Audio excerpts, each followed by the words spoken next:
Right. Good afternoon, everyone. My name is Josue. I'm here to respond to the claim imposing taxation on sugary sweetened beverages promotes public health. Now, I have a counterclaim to this. This sugar tax, essentially, or a pop tax, it's not the most efficient way to promote this type of public health. And I respond to that with two subclaims, which I'll evaluate as I progress. The opponent's subclaims or secondary claims, first one being that consumers are discouraged to consume these sugar sweetened beverages because of the taxes. The second one being imposed taxes support public health nutrition programs. And the third secondary claim being that individuals who purchase and therefore consume less sugary drinks towards their diet decrease their risk for chronic health problems. Now, I'm not here to respond to the third claim. I think we all know that if we drink soda, it's not necessarily good for us, so that the issue isn't with that secondary claim. The issues that I've noticed lie within the first two secondary claims. The first claim, my counterclaim to that is that the pop tax is not efficient. It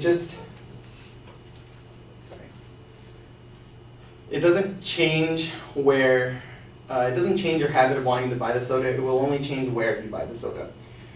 She mentioned a study done in Berkeley that mentioned that they were the first ones to enact this tax. Now, just as a forward mention, that this is a tax done through the state. This isn't done through the federal government. So each state does this tax a little differently, which I'll evaluate with my secondary counterclaim. So moving forward, when the study was mentioned in a Time magazine written by Alexandra Sifferlin, she mentioned that yes, there was a decrease in Berkeley when the tax was enacted. However, there was a rise and increase in soda purchases by 7% in the neighboring cities. What does that mean? Essentially saying that just because you put a tax in one area, that doesn't mean you're going to want to stop to buy the soda in that one specific area. You're still going to want to go and buy soda from the next area, as shown by the statistic that I just mentioned. So I'll reason with you by saying that there's other places where you can definitely buy sodas. You don't have to go to a Ralph's or a more expensive place like Whole Foods. You can go to a dollar store or any other cheaper supermarket to buy where you'd want to buy your sodas. That doesn't necessarily mean it's discouraging you, it just means you're changing where you're going to buy your sodas. In addition to that, I want to add that it doesn't really promote public health in that sense. Going back to the first claim, in the statistic that she mentioned, there was a study showing that Americans are more proactive and they're more knowledgeable about their health. Well, I'm pretty sure that we're all very knowledgeable with what's healthy and what's not to a certain extent.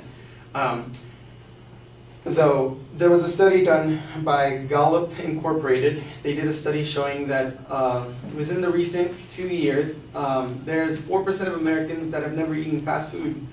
That means there's 96% of Americans that have to some extent eaten fast food in their lives. Well, I'm sure all of us here have eaten fast food. That just means that it shows that we'll most likely continue to buy sodas. I'm saying that necessarily that this tax isn't really going to discourage you in the sense to stop buying sugary sweetened beverages. Moving on to the second claim. The secondary claim that the opponent mentioned was they impose taxes for public health programs. Well, as I mentioned before, that these are a state tax, that means that they're enacted differently. And in a certain case, which is recently done in Cook County in Illinois, this was actually hurting their local government and wasn't actually supporting. And I'll also mention how it's counterintuitive. And first, I want to bring up some evidence here, as mentioned by two sources. The first one, done by Chicago Tribune, mentioned that a lot of these drinks that were put in by the sugar tax were also put under a SNAP program, which means they were essentially under a food stamp program. So this food stamp program meant that the government itself was paying for the tax that it enacted on itself. So you're buying the drink that's, as the opponent mentioned before, say $1 with the 8-cent charge. You're doing that, and then the government's also paying for that by itself using that food stamp program. So let alone by that, you see how it's somewhat counterintuitive in that sense, and it's also hurting its own government. As also mentioned, some drinks mentioned by the Pew Charitable Trust mentioned that in that same area, certain drinks were included other than sugary drinks. This includes sugarless diet sodas, iced coffee, and some bottled water. This means that this can include, some Sprite water that you could use for, say, an upset stomach. So essentially, saying that it's counterintuitive, and you see how this tax can also hurt the government itself. It's not really efficient in that sense. So based on these two responses on the first two secondary claims, you can see how it's not exactly efficient, or it's not going to produce results. And I feel it still needs more polishing in order for it to be a better tax, or a better way to promote public health. Thank you.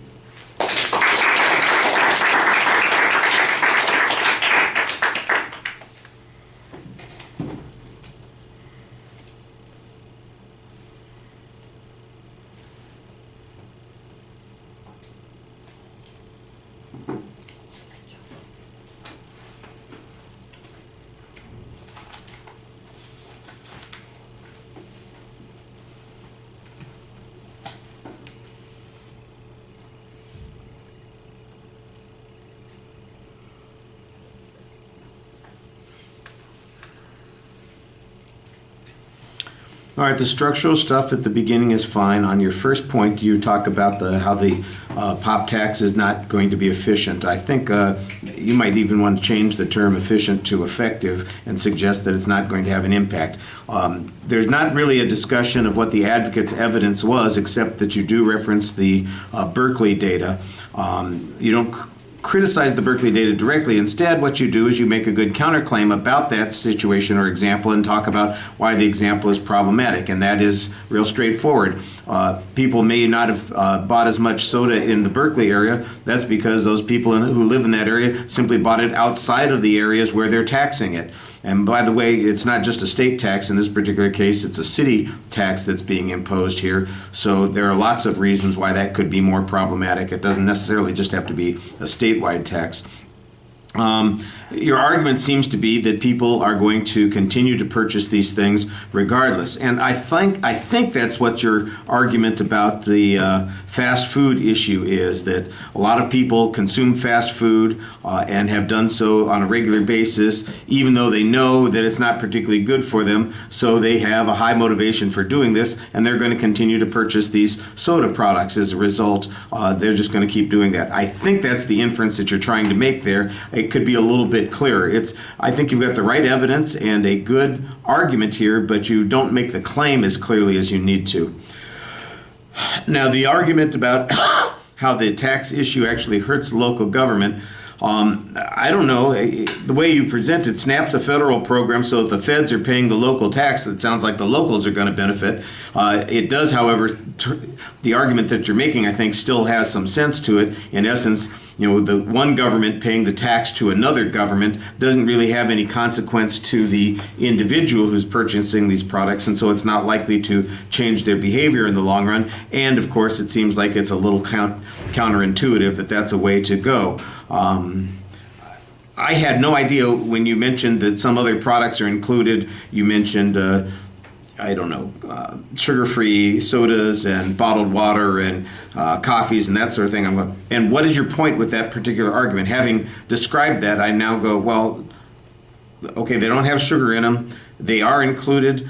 Are you saying that means that there's something about the tax policy that's inconsistent, that it's going to have a broader negative effect than that had in Berkeley? I'm not exactly sure what conclusion you want us to draw from that. It's interesting information, but I'm not sure that you utilize it in any way. All right, thank you.